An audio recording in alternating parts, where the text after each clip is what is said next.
everybody, welcome to day 7 of my 30-day video series. What I have here is the geodesic pentagon that I finished on day 6, and just wanted to briefly show you that again. I was pretty happy with it, and I'm going to be attaching this to the main sculpture that I have going on for day 8's video. Today what I'm going to do is demonstrate how I actually make the triangles for the sculpture.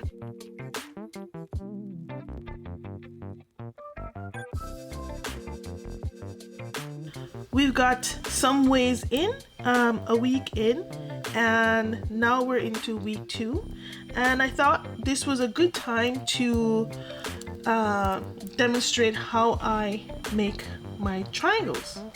So we're going to put that to the side, and today I'm going to show you how I make one of these. These are the basic component for the sculpture that I'm making. It's a geodesic snug dodecahedron, which is essentially just a whole lot of triangles. And so this is the basic unit, and essentially I use just 2 kinds of beads.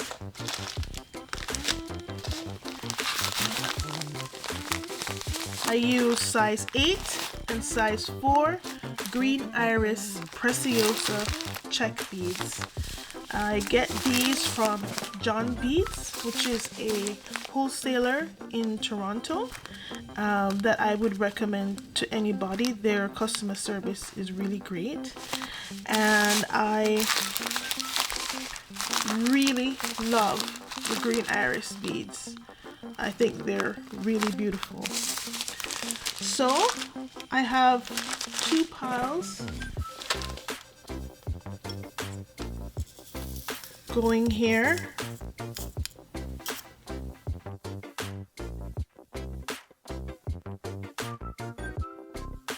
So as I mentioned in one of my earlier videos, I use Berkeley Fireline 10-pound tested thread, and I get this directly from the company, and this is my favorite thread to use at the moment. I find that it's very strong, but it's also not too thick. It is thicker than other threads, and what I have to do to prepare it to go through my needle is I run it through my chain nose pliers and sort of flatten the edge there, and then it goes through my needle very easily after that.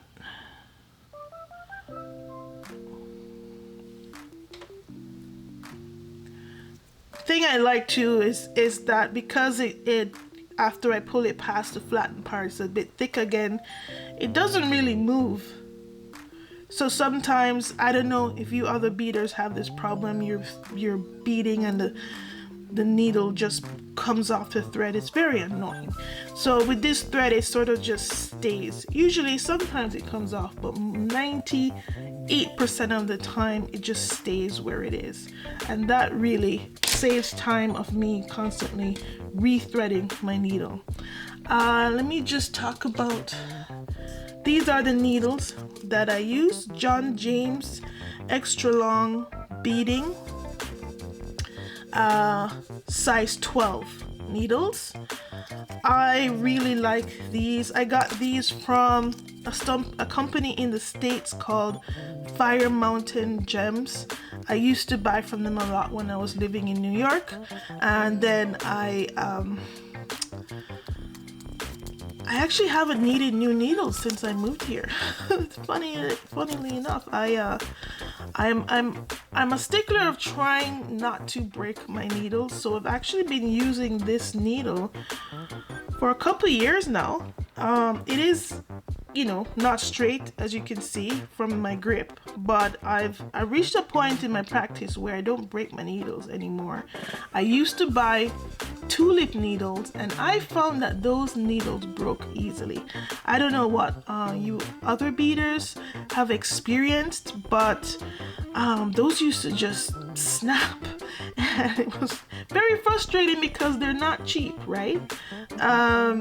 So I tried different types, and the one I really like right now is John James extra long beading, size 12.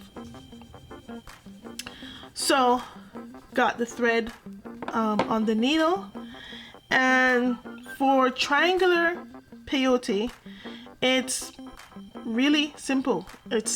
You just start with 3 beads for the 3 corners of the triangle, and for different shape peyotes, it's pretty much the same principle. So for square peyote, it's 4 beads you start with. With a pentagon peyote, it's 5 beads you start with.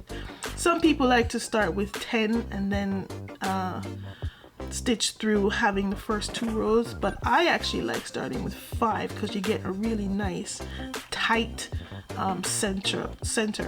So here with triangular peyote, you start with 3 and pull it through to the end. Oh, there, pulled it right through. Pull it through. Now this part I'm going to show you, I believe, is essential for beading, and that is the grip of your project. I would say this is my second beading tip, I think. That is, I think, is very important, is how you grip your project. For me, I'm making so many triangles to make a large piece. You know, it's important to do little tweaking that can make you go faster, but also just helps you be a bit more efficient. So how I start is I go around my pinky, and then I go around my index. That's essentially it. You can go around your pinky twice and go around your index pretty much twice. You know, that's even better, but I find that really no matter what you do with the pinky, it still kind of comes off. So once or twice doesn't matter. What matters is you keeping your thumb there and then coming on the inside and going around the index. Now, what does this do? This holds the thread really tightly, and it keeps the project as you're working really stable on your finger, and that really helps to have a stable amount of tension. As you probably already know, to achieve a really nice finished piece, you need to have a good tension in your thread. Some nice tight beadwork is really important. So you need to have a good grip on that thread, and I just find it really important to have a good grip on the project as you're working. And you'll see as I go on how stable I can keep the piece. So we go through the 3 beads. So I've pulled the 3 beads here to that tail end, and now I'm making a circle. So we're going back to that first bead. We're going through to form a loop. I hold the beads so they don't move around a lot, and just pull the thread.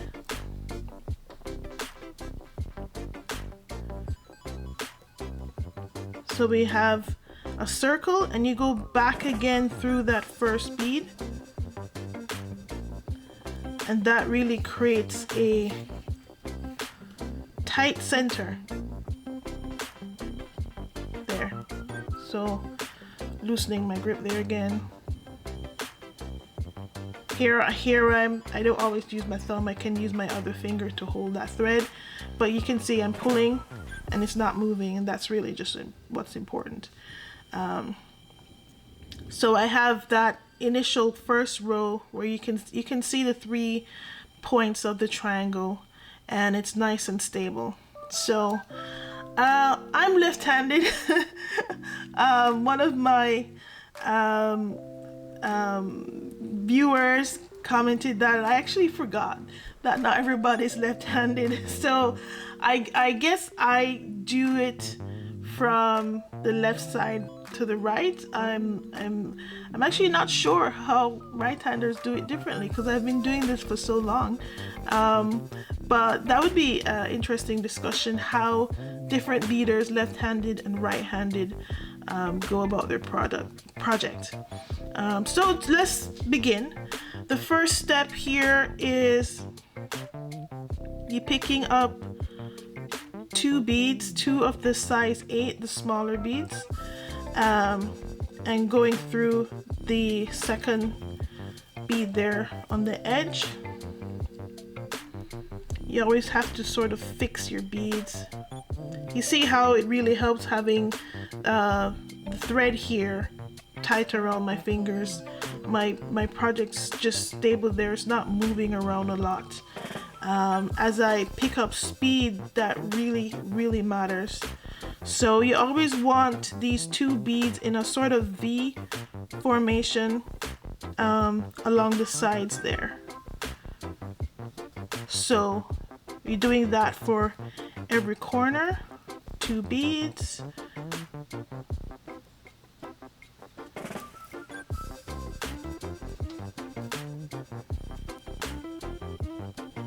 Fix the beads. You're going back, and now we're going to step up. Step up essentially means you're going to the next row, and you'll always be going through 2 beads in your step up. So this is the first row here, and then the second row, and I'm going through 2 beads to step up for the third row.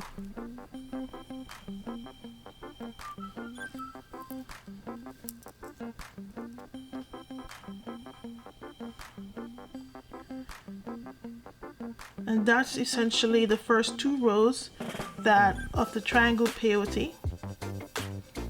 And now we're going to add 2 beads again, and the difference this time is that there will be a space in between the next corner. So 2 beads,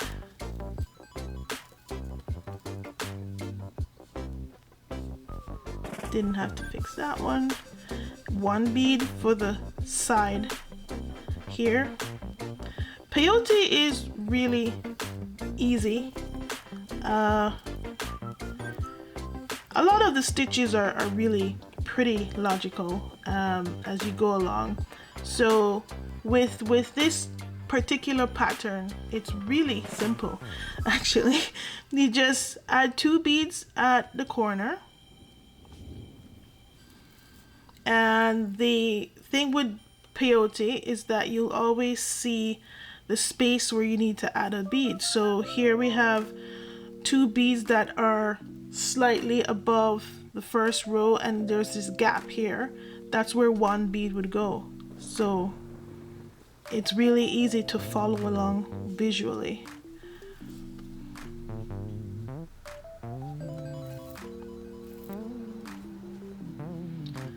You pull it as tight as you can.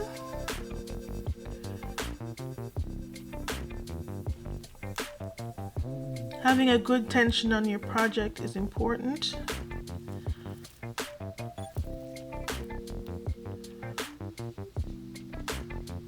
As you go along, you see the beads just start to snap into place. It's really that first 2 rows of peyote are actually the trickiest, and then as you go along, the beads just sort of snap into place. And it's a very satisfying feeling. There. So I'm stepping up there. to my fourth row. Is that right? 1, 2, 3, yeah, 4. And this just goes on. 2 beads for the corners. And now, as you can see, I have 2 spaces here, and that's where 2 beads are gonna go. 1 bead per space. So I go through that bead that's in the middle, then I pull on the bead, and now we're at the corner, so that's 2 beads, just like the previous row. And we do that for all sides.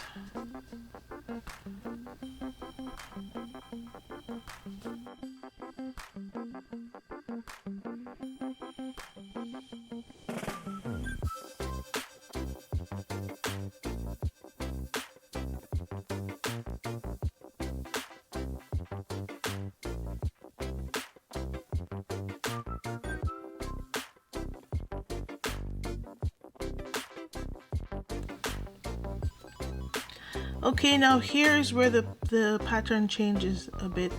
I'm going to start adding the larger size beads. I go through and pick, well, let me just talk here about Czech beads. Czech beads are not uniform. They differ from Japanese beads in that way. Miyuki beads are very nicely uniform, and it gives you a different effect. Czech beads are definitely not uniform. They have a wide range. It might not seem that way, but it is pretty wide variation when you're working on a project.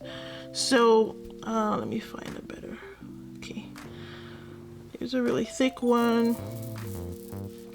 We can find. There's a thin one.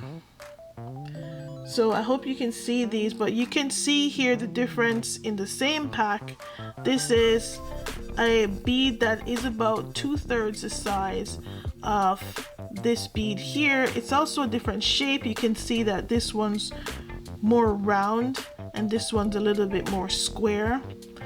So as I am building these triangles, I have found that it is better to take the time to sort of pick the right bead for the right location. And what that means is these beads, as they get attached, you will see in the project, the first row of smaller beads creates these sort of very deep valleys. You can see them more clearly on the inside. They form a structure like, for me, it reminds me of the arches in Gothic architecture, where the vaulting is just very ribbed and it's just very defined. And so it really kind of curves tightly. I don't know what's the right word, but you can see what it does. A very tight curve. Anyway, so what that creates is that at these points where the change between the smaller to the larger bead happens is actually the greatest tension points. And so I find in my experience that at that point it's better to put a bead that's on the smaller side that fits very well in between the 2 smaller beads. Instead of forcing one of the larger beads, I can demonstrate. Here's a larger one. In order to have a sort of a smooth transition. So I hope you can see here. What happens here is that the beadwork gets distorted between, because this is so large, this bead, between these two size 8, it pushes the size 8 further, and there's a sort of distortion there. And personally, I don't like that. It creates for a kind of a messy transition, or not a very smooth transition. I am going for a certain aesthetic, which is these smooth undulations. So I try to find beads on the smaller range.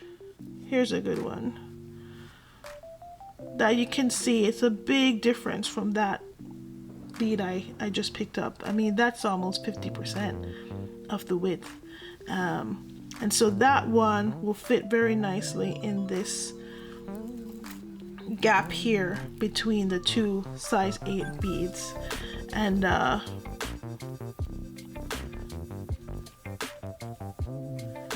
there we go. It immediately starts to pop up, but at least it doesn't spread the two size 8s far apart as the larger version.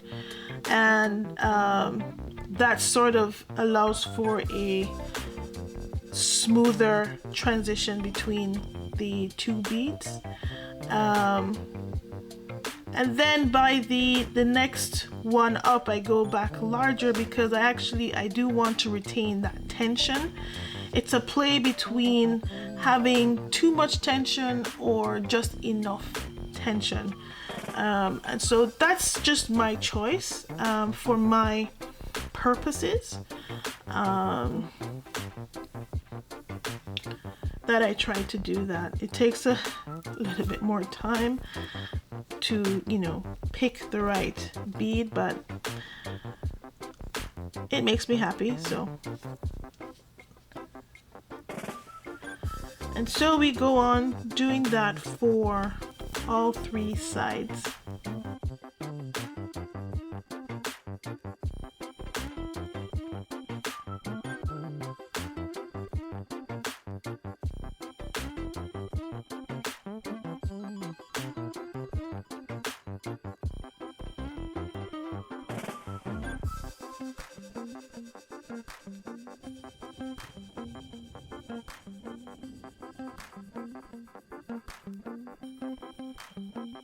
So now we have the next row where we're going to put 2 size 4s next to each other.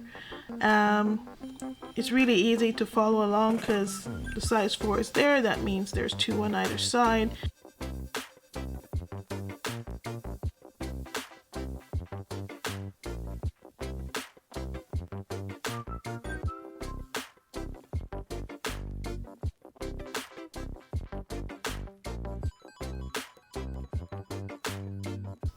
At this stage, as you can see in my project, the valleys they're so tight that you actually don't really see them very much. So I don't pay much attention to choosing the colors yet.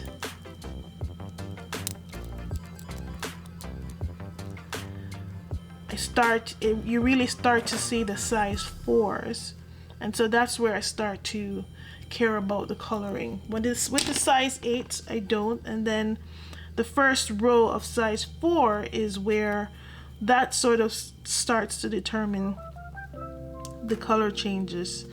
And what I mean by that is that yes, it's all the same packet, it's all green iris, but it's very obvious. You can see that there is a rainbow effect, and that creates some very different like within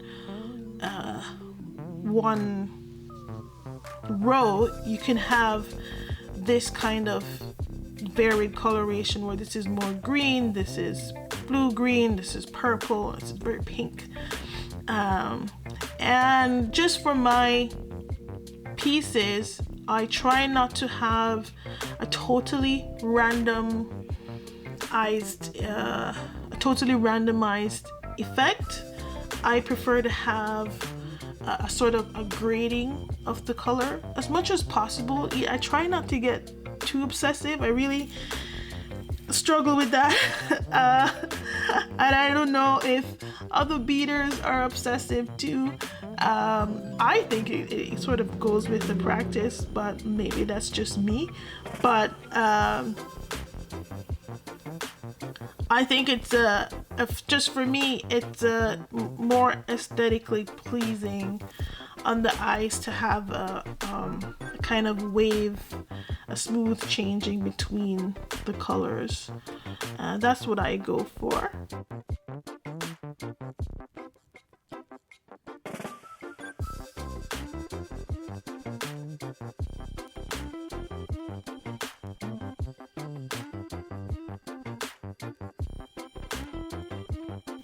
Here we have a nice, very blue color. So I'm gonna pick one that is blue-ish, maybe a lighter blue. Put there, and then I wouldn't mind a dark blue next to it. So there's a flow of the colors. And it just so happens that the size 8 in the previous rows are blue, so I'll just continue that.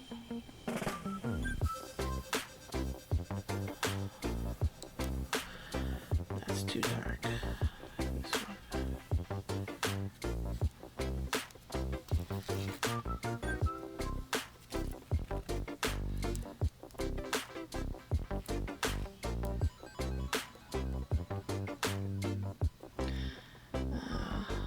Something's funny is happening. There we go.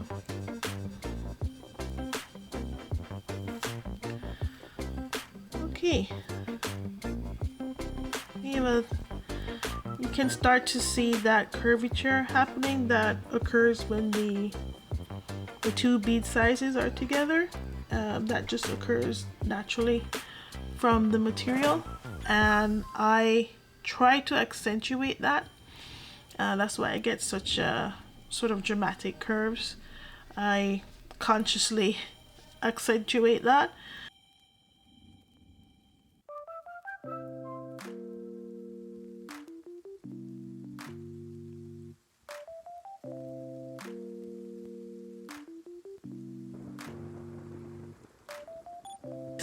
And now here in this space, I'm going to go for a bead that's of the larger range. It's not always easy to find in the color I want, but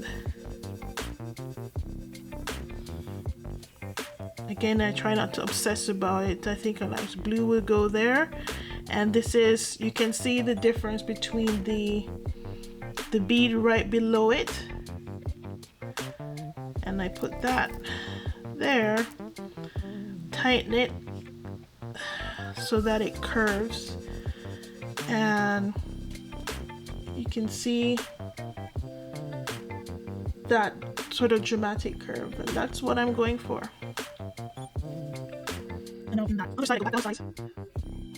Oh, let me go back here. And I will do that on all sides.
And there it is.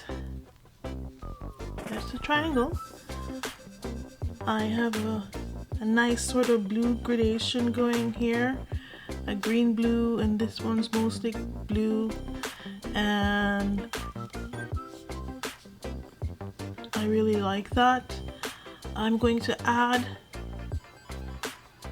just one more bead here for this is the final row. I do that just as a marker to myself, that a preparation to assemble it to the rest of the project, and this is sort of like where I stop. That means when you are making a triangular peyote and you're going to attach it to another peyote, you have the final row is your connection row, and so you start that row with a single bead at the corner to sort of finish off that triangle. And that's just, I leave it like that because I make a pile of these usually, and that's sort of the beginning of the final row to connect. And then what I do with the tail is I use my shorter needle, which is, oh, that one's really bent. Here's one. Also John James, beading needle size 10. I guess I just really like John James beads. I use the size 10 because in the ridges here, this is where the tension is. As I added the larger beads, it makes everything here really tight. So to use the fine needle, the size 12 to go through, is kind of difficult, and that's a really good way to break your needle. So I don't do that. I use this size 10, which I haven't found in a longer length yet. So it's not that I like it short, that's just what I have. I tend to like the longer lengths because I just find that you can have a better grip on the needle. So I prepare the thread to go through the needle.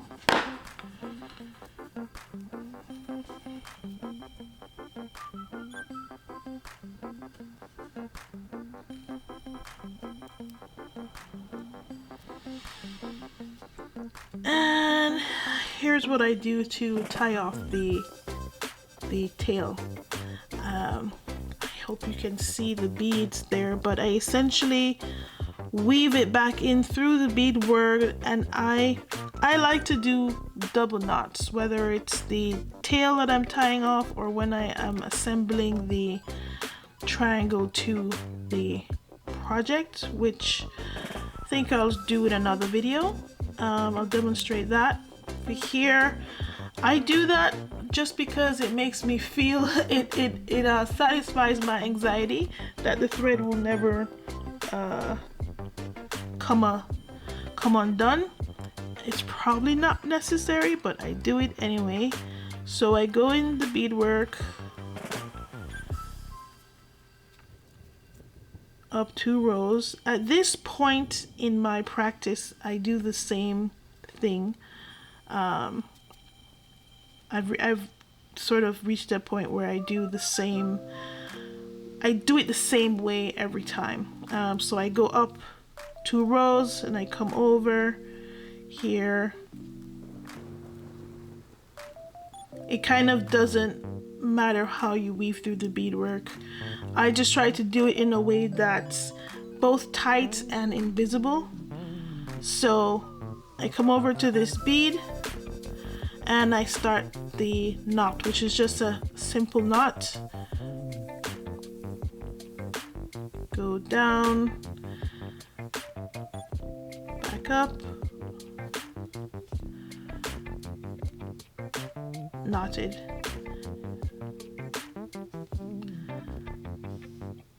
Go through the next bead in that line, I pull the knot into the bead so the knot's invisible, and then I knot it again.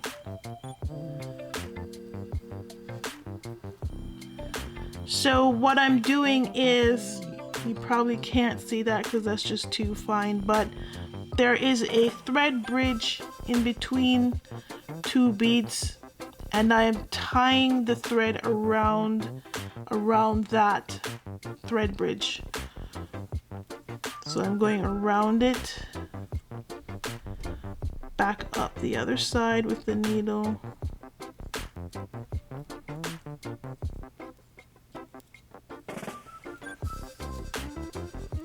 through the loop. It's a simple knot, knotted, pull the knot through the next bead, and then I use my chain nose pliers to just pull that as tight as I can, and then to grip the thread as I snip. I mentioned in another video that I use these Dazzle It snippers, and they're really nice and sharp right up to the tip. I get it as close down there as possible. It really helps to have a good grip with the chain nose pliers. Get this really tight and snip. Finito. And that's it.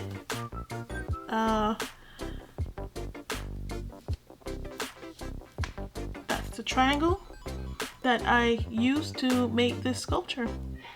I hope you enjoyed that, and any questions you have, let me know in the comments.